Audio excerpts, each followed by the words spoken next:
La antigua Roma, Grecia y Egipto, mundos donde la pasión pública era la norma. Y luego, la estricta Inglaterra victoriana, una era de códigos morales rígidos, dispositivos de autocontrol y culpa omnipresente. El símbolo de la época, la señora Grundy, una defensora ficticia de la virtud. Incluso la intimidad matrimonial estaba regulada por instrucciones. Las esposas evitaban los besos, mientras que los esposos eran contenidos con dispositivos de púas. La sociedad condenaba incluso las especias, asociándolas con el vicio. Pero hacia finales del siglo XIX, el orden estricto comenzó a fracturarse. Estándares dobles, erotismo clandestino y desafíos al rol femenino convirtieron la moral victoriana en una lucha entre lo viejo y lo nuevo. El pasado a menudo se imagina como una época de buenas costumbres, fervor religioso y luchas de poder dominadas por los hombres, pero esto no siempre fue así. Las evidencias muestran que en la antigua Roma, Grecia y Egipto, tanto la clase gobernante como las personas comunes se involucraban públicamente en diversas formas de intimidad desinhibida. En contraste, la Inglaterra victoriana suele recordarse como una era de estrictos códigos morales y gran prudencia, un estereotipo que es en gran parte exacto. En el siglo XIX, las personas hacían grandes esfuerzos para evitar el contacto físico cercano, inventando métodos peculiares y creativos para mantener sus estrictos ideales, para preservar lo que consideraban la moral y la decencia social.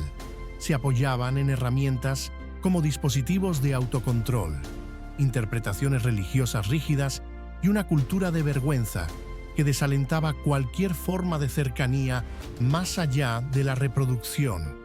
Un símbolo clave de esta represión fue la figura de la señora Grundy, un personaje ficticio de la obra Speed the Plough de Thomas Morton, escrita en 1798. Aunque nunca apareció en escena, la señora Grundy se imaginaba como extremadamente tradicional y conservadora, y su juicio pesaba en la mente de los demás personajes. Con el tiempo, su nombre se volvió sinónimo de autocontrol moral extremo y pureza rigurosa.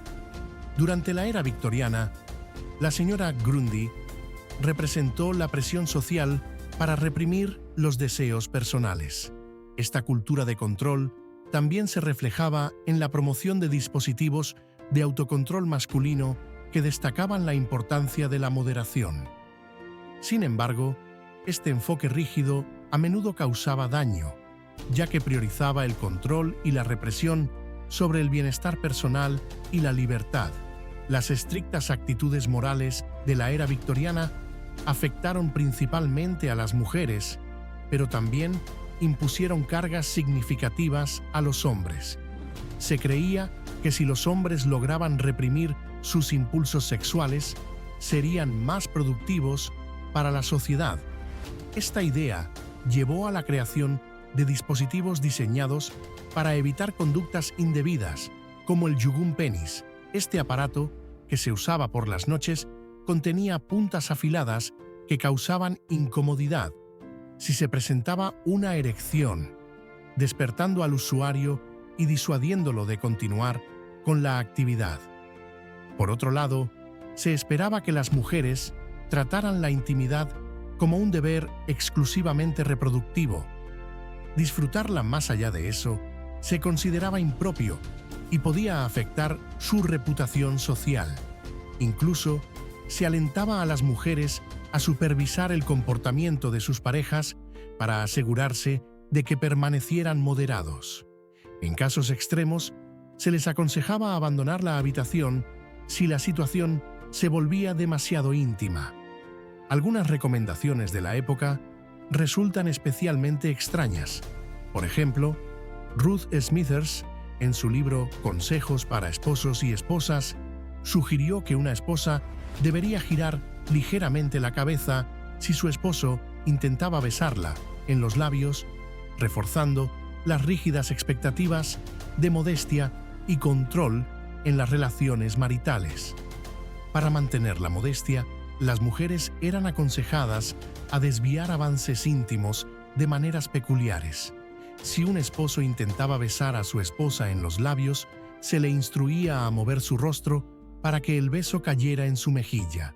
Si intentaba algo más, ella debía ajustar rápidamente su vestido, salir de la cama y disculparse alegando la necesidad de usar el baño. Sin embargo, las actitudes sociales comenzaron a relajarse un poco en la década de 1890. Las reglas demasiado estrictas inevitablemente generaban rebelión, y al final del siglo XIX surgió una cultura sexual oculta dentro de la sociedad victoriana. A pesar de ser temas tabú, la prostitución y el material clandestino prosperaron en secreto, revelando las grietas en la fachada moral de la época. Los victorianos también mostraban intensas preocupaciones respecto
el orden tradicional y quienes demandaban transformaciones profundas en las dinámicas de género y las normas de convivencia.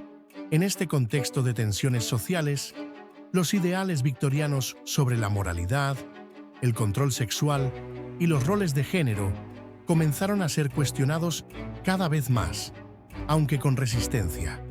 Mientras que algunos continuaban luchando por mantener la rígida estructura social, otros veían en esos desafíos una oportunidad para redefinir la posición de la mujer en la sociedad, así como para reimaginar las relaciones de poder entre los géneros. A pesar de los obstáculos, estos movimientos de transformación social sentaron las bases de futuras luchas por la igualdad y los derechos reproductivos, cuya influencia seguiría resonando a lo largo del siglo XX. Sin embargo, el legado de los rígidos valores victorianos permaneció profundamente arraigado, generando una constante tensión entre la preservación de las viejas normas y el impulso hacia un futuro más inclusivo y diverso, que poco a poco fue ganando terreno.